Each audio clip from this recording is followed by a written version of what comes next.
Welcome back to the show. I'm Julia Hartley-Brewer. You're with Talk TV. Now, Israeli border authorities have indicated that more border crossings could be opened for aid into northern Gaza. This follows calls from the Biden administration and indeed from the British government to get more crossings open, to get more aid into people in Gaza who are, we are told, right now starving to death from the lack of aid. Well, joining me right now in the studio is Tal Heinrich. She's a spokeswoman for the Israeli Prime Minister's office. Thank you so much for joining us, Tal. My pleasure. Look, there are a lot of people, a lot of governments, US, British government, and people like me, very supportive of Israel's right to self-defense and right to be in Gaza. You know, you've been attacked. You need to defend yourselves. You need to rid Gaza of Hamas. Fully supportive of all that. However, the toll on civilians in the Palestinian population in Gaza is now intolerable, clearly to some of Israel's closest allies.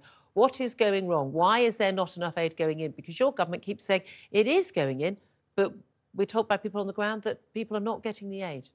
So to clarify some things, aid is going in. In fact, just this week, we had a record number of trucks daily getting inside, 277, for example. Is that enough trucks given the number of the population? So it's 50% more food trucks daily entering than what we had before Hamas started a war against us. The issue is not with getting aid in. This is what Israel has been facilitating. The issue is, the challenge is with distribution of aid. And here, I'd like to explain that our job has been one so far, to inspect the trucks coming in for very obvious reasons. We don't want to see ammunition funneling in or, dual-use materials that can be used for terrorist purposes. But the aid distribution mechanism was reliant on UNRWA and UN. This is the UN aid agency, which exactly. There's been very big question marks about people and being even working for UNRWA who have actually been involved in the 7th of October. They have been serving as a front for Hamas, and they were relying on, Hamas distribution, so to say.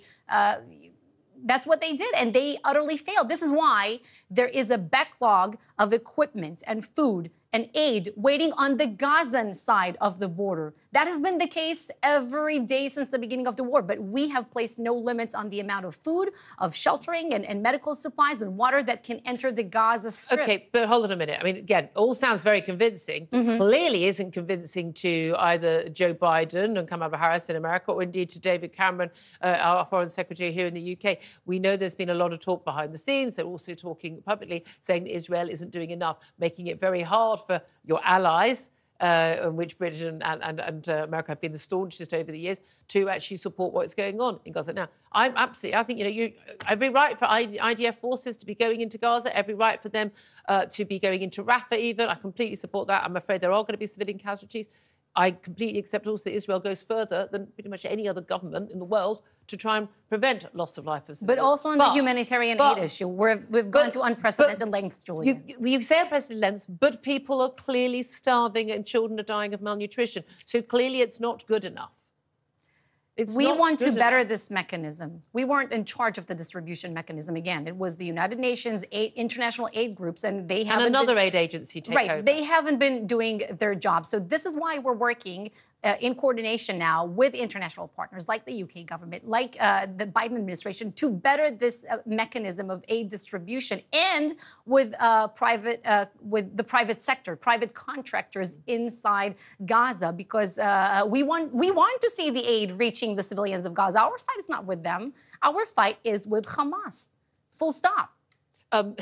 The reality is, though, on the ground, this is not happening, and it's not happening soon enough. How long does this go on? I mean, Israeli forces have been in now for many, many months. We know that there's still Hamas soldiers holding up in Rafah. We know you've still got 134 or so hostages unaccounted for. Some of those may be dead, still trying to work on a ceasefire to get at least some of those, particularly the young women and children, out of Hamas clutches. And we wish you all the best in doing that.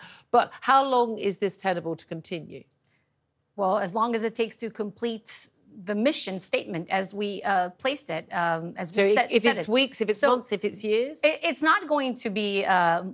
It's not going to be a long time because of the unprecedented pace and the progress that IDF forces have been making on the ground. Our goals are clear in this war that we didn't start and didn't want. We want to see all hostages coming back home. We want to see Hamas eliminated. And we want to see a Gaza that can never, ever pose a terror threat to us again. So we will accomplish all of these three goals.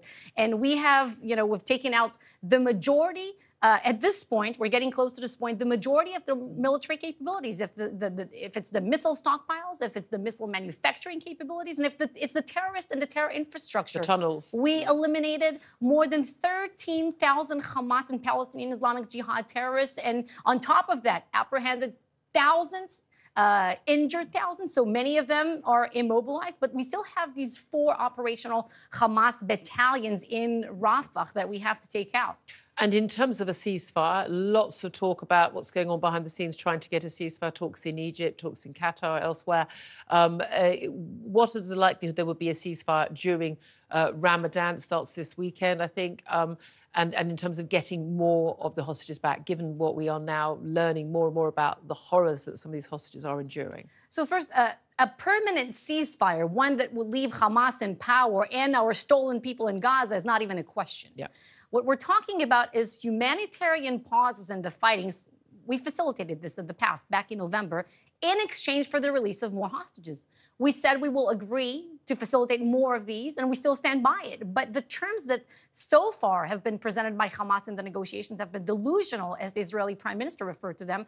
They've been non-starters, as Secretary Blinken called them. And in fact, just 2 days ago, President Biden himself said that Israel has put on the table a rational offer. That was the president's word. I think a lot of people are thinking, was it 100 Palestinian prisoners in return for each hostage? It was quite an extraordinary exchange. Let me bring in Philip Ingram. You're a former military intelligence officer. What do you make of what is going on and what more could be done? It's hugely complex. And I think the balance between Israel's necessarily having to destroy Hamas, which is a virtually impossible task to do militarily, given their integration into the Palestinian society in Gaza in particular.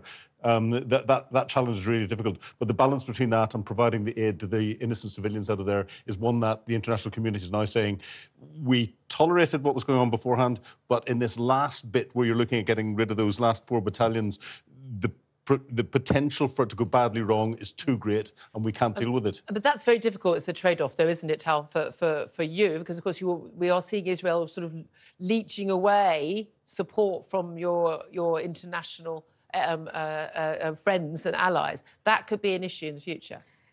It's a justified war. It's one of the most justified wars in history. And it's great to have support on your side.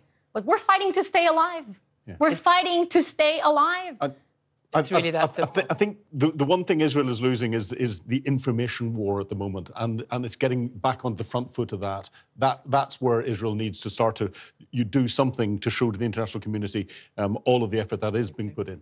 Indeed. We'll have to leave it there. Very much appreciate you joining us, Tal Heinrich there. She is the spokeswoman for the Israeli Prime Minister's office. Thank you for joining us here in the studio.